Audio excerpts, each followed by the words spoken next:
Hello. In this game I want to show the game between Magnus Carlsen and Svidler. So why I put this lesson is because Magnus understands well this position and he was always one step further in front of his opponent. That is so important because he recognized what he needs to do here and he didn't waste the time. Really important thing in chess.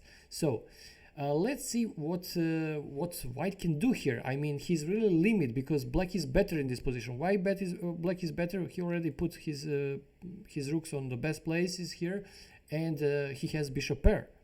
Practically, black is without weakness, and Magnus realized that he needs to attack on the king. But for now, the king is totally safe. So he needs to push f5 in some moment. But how to push f5? For that, he needs d5 also. So he needs to weak a little bit his pawn structure because he has rooks on that side and he can start with some attack, especially after rook f3 he can attack. So he wants to use also black queen because the black queen is on the same file like white rook, so he can use that for attack. Also, what we need to understand here is that Magnus tried to activate his bishop, which is totally, at least for now, looks like some impossible mission because black pawns are practically on the light squares and they can really well cover light squares. And that is why this game must be masterpiece for white side because he played really perfect here. Okay, first thing what Magnus did here is knight b5. He wants to provoke exchange, and this is good exchange because at least he will eliminate light square bishop, because he realized that he will play in the future to the light squares. So he wants to get rid from that light square bishop. For now, dark square bishop for from black side is working perfectly here, but he will do something. Okay, let's see. So bishop b5, and then c takes on b5.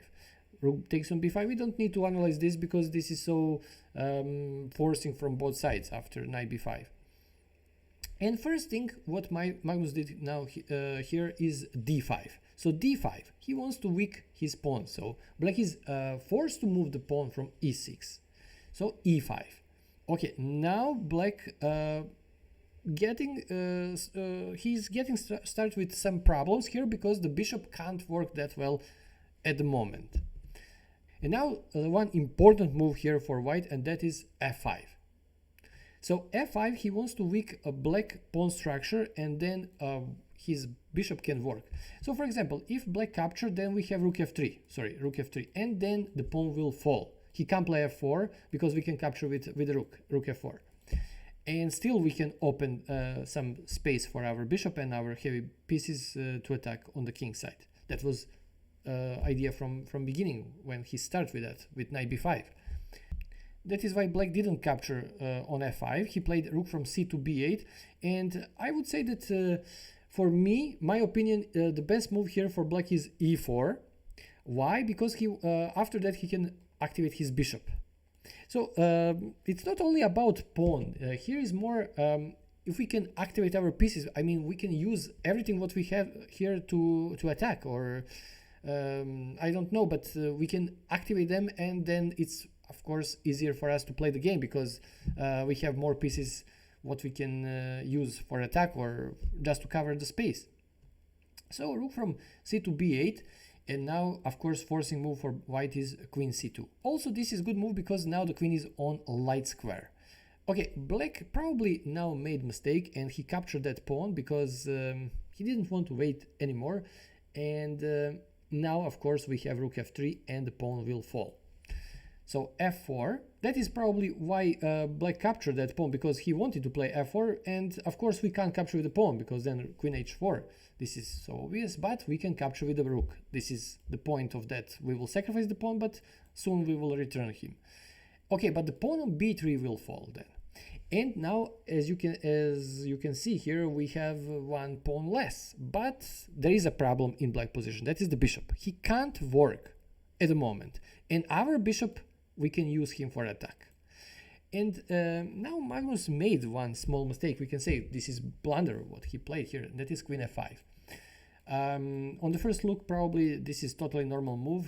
He wants to keep with some pressure and now to involve his bishop. So it's a big difference if you put the bishop in front of queen, because then this is just some regular attack on the pawn. But if you put the queen on top, then you can activate your pieces together, and then after queen h7, maybe white can thread some checkmate. So it's far away better to put the queen on top. But there is a problem. If you won't take a pause, try to see what black should play here. He didn't see that, but let's see. So the best move here is rook g3. Maybe it's hidden move, but looks so logical here. Why? Because of course white can't capture. Then he will lose. Not only that that we will exchange here. Black already sacrificed his rook for the pawn. No, now white must play king f2, and then of course the pawn on h4 will fall. So this will be disaster for white. Luckily for Magnus, black didn't see that, and he played rook b1. Rook b1, and now white can accomplish what he wanted, and that is to activate everything what he has. So first we need to exchange here because our rook is hanging, and after that we need to move the rook from attack, of course. And this is kind of tempo move for us because we pin here, and soon we will continue to play some active moves like bishop e4. After that, rook b2, of course, black knew that, and he played rook b2 to stop bishop e4, but we can just improve position of our king, and in the next move we can play bishop e4. h5, okay, he just attacked our rook, and we can move that, nothing special. And now Svidler made a crucial mistake. As long the queen is on the king side and she's covering some space, maybe queen c7 also could be potential move here. But this queen must stay there and to protect area next to the king and to control that space. Without queen, black king will be in checkmate soon. So queen a7, of course black wants to be active here, but it's not that kind of position. Why? Because we have more pieces what we can include in attack. That is why white king is for now safe. He's not in perfect position, but okay. We have queen and the rook in attack, but after bishop e4 we have 3 pieces. Black can use only 2 pieces for attack. This is huge problem for him. That is why we fight for that. I mean Magnus, he played first d5 and then f5 just to open light squares. How deep idea it was. So that is why he won this game. Okay, before I also can tell you here that this bishop e4 is not the best move for Magnus. Magnus can checkmate here on forcing variation with queen c8 and then to include the bishop in the game, and after f5 just to take, and after king h6 everything is forcing, so this will be checkmate. But okay, anyway, bishop e4 is a good move, and after bishop e4 still he can win the game, and that's what happened here. So bishop e4, queen g1, and then checkmate just in one move. So queen c8 checkmate. What we can say about this game? One really masterpiece from white side.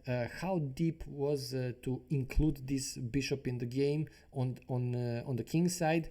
So that is why Magnus is a world champion and definitely one of the best player through the whole time in chess. So one really deep idea, what probably most of top players can't see. I mean, this is so deep.